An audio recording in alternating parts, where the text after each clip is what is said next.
Pada saat aku berseru kepadamu, Engkau menjawab aku, Engkau menambahkan kekuatan dalam jiwaku. Mazmur bab 138 ayat 3. Salam damai sejahtera saudara-saudaraku yang terkasih, pencinta firman Tuhan. Berjumpa kembali dengan Bible Learning with Father Joseph. Bagaimana kabar Anda hari ini? Saya harap apapun yang kita hadapi selalu ada sukacita di dalam hati kita. Karena sukacita kita tidak tergantung dari apa yang kita hadapi, tidak tergantung juga dari apa yang kita miliki dalam hidup, sejauh kita mengandalkan Tuhan dan memiliki Tuhan dalam hidup kita. Saudara-saudara terkasih, kalau Anda lihat latar belakang studio Bible Learning kali ini, sudah tampak berbeda lagi. Terima kasih kepada It's Party Time, sebuah perusahaan yang bergerak dalam bidang dekorasi, mensupport dekorasi Bible Learning. Kalau Anda membutuhkan jasa dekorasi untuk pesta ulang tahun, pesta pernikahan, atau acara-acara yang lain, silakan dicek di Instagram mereka yang tertera di bawah ini. Saudara-saudara terkasih, tadi si pemazmur memberi sebuah kesaksian yang luar biasa. Dia berkata begini, "Pada hari aku berseru kepadamu ya Tuhan, Engkau menjawab aku." Andai kata setiap doa kita mendapat perlakuan yang sedemikian, alangkah bahagianya kita. Memang ada doa kita yang langsung dijawab oleh Tuhan pada hari yang sama, tetapi kerap kali juga kita harus menunggu, bisa sehari, 2 hari, bisa setahun, 2 tahun, bahkan berpuluh-puluh tahun baru doa kita dijawab. Saudara-saudaraku terkasih, tapi jangan khawatir, dalam kitab perjanjian baru ada satu orang tokoh yang hidupnya luar biasa, sangat amat luar biasa. Maksudnya adalah, kalau kita lihat tokoh ini, setiap dia membutuhkan sesuatu, setiap hidupnya terancam dan dalam bahaya, Tuhan selalu membantu dia. Kira-kira Anda bisa tebak nggak siapa dia? Saya coba kasih clue-nya. Dia seringkali mendapat bantuan dari mimpi. Dia ditolong oleh Tuhan tidak cuma sekali, tapi 4 kali. Dia seorang laki-laki, dia sangat tulus hatinya, dia adalah suami Bunda Maria yang bernama Yusuf. Kalau kita perhatikan dalam Injil Matius bab 1, ketika Injil Matius menceritakan tentang kelahiran Yesus Kristus Sang Juru Selamat, muncul tokoh namanya Yusuf. Dikatakan dia orang yang tulus hati, dia tunangan Maria. Pada suatu kali, Yusuf ini menerima kenyataan pahit dalam hidupnya, yaitu Maria tunangannya hamil. Sebelumnya Yusuf ini pasti tidak tahu oleh siapa Maria bisa hamil. Kekecewaan, kepedihan, mungkin juga kemarahan pasti bergejolak dalam hatinya.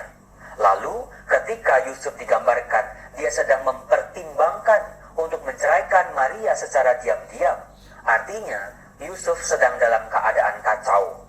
Di satu sisi dia percaya Maria itu perempuan yang baik, seorang yang suci, seorang yang tidak macam-macam. Tetapi di sisi lain dia merasa dirugikan. Makanya Yusuf mencoba untuk menceraikan Maria secara diam-diam. Lihat saudara-saudara, yang dialami oleh Yusuf bukanlah sesuatu yang sederhana. Ada kebimbangan dalam hidupnya, ada keraguan, bahkan kemarahan dan kekecewaan. Nah, saat inilah Allah menolong Yusuf ini melalui mimpi. Dia berjumpa dengan malaikat. Malaikat itu berkata seperti ini. Di Matius bab 1 ayat 20. Ketika ia mempertimbangkan maksud itu, malaikat Tuhan nampak kepadanya dalam mimpi dan berkata, "Yusuf anak Daud, janganlah engkau takut mengambil Maria sebagai istrimu, sebab anak yang di dalam kandungannya adalah dari Roh Kudus." Dari kata-kata malaikat ini, tampak sekali Yusuf sedang mengalami ketakutan. Dia sedang mengalami kebimbangan dan keraguan-raguan, tetapi Allah datang menolong.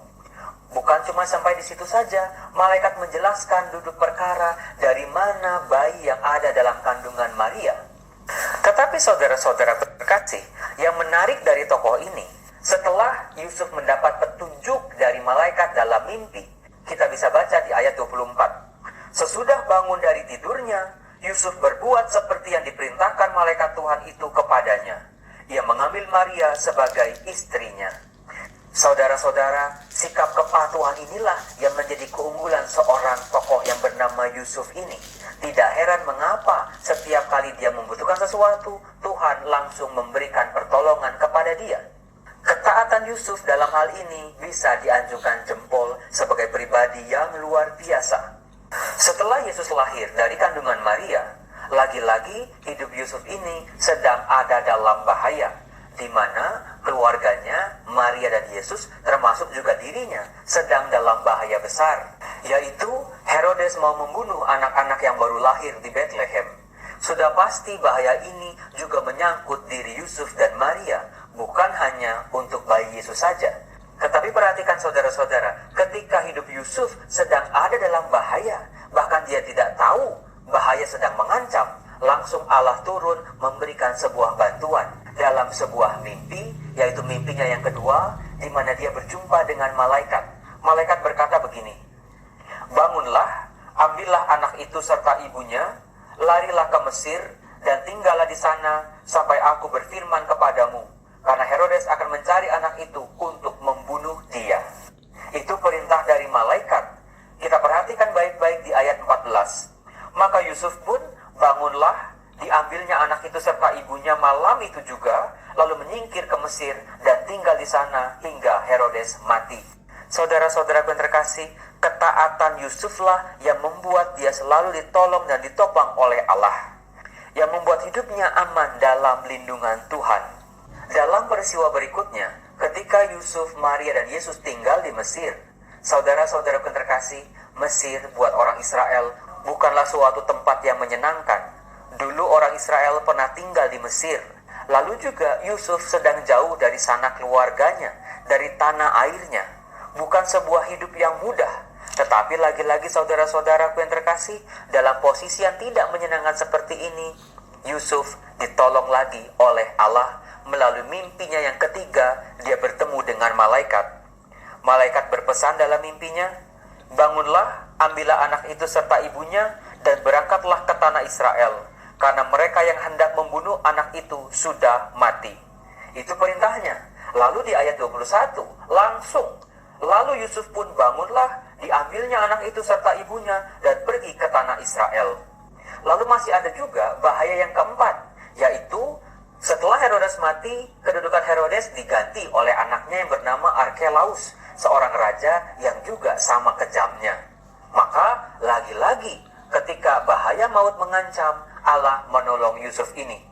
Di Matius bab 2 ayat 22 dikatakan begini, "Tetapi setelah didengarnya bahwa Arkelaus menjadi raja di Yudea, menggantikan Herodes ayahnya, ia takut ke sana, karena dinasihati dalam mimpi, pergilah Yusuf ke daerah Galilea.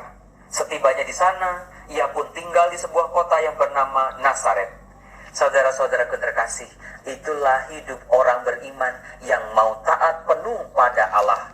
Allah tidak pernah meninggalkan umatnya dalam bahaya. Selalu datang pertolongan-pertolongan bagi umatnya ini. Kita bisa belajar dari tokoh Yusuf ini, yaitu sebuah ketaatan. Selain ketaatan, Yusuf juga mempunyai kualitas iman yang lain, yaitu ketulusan.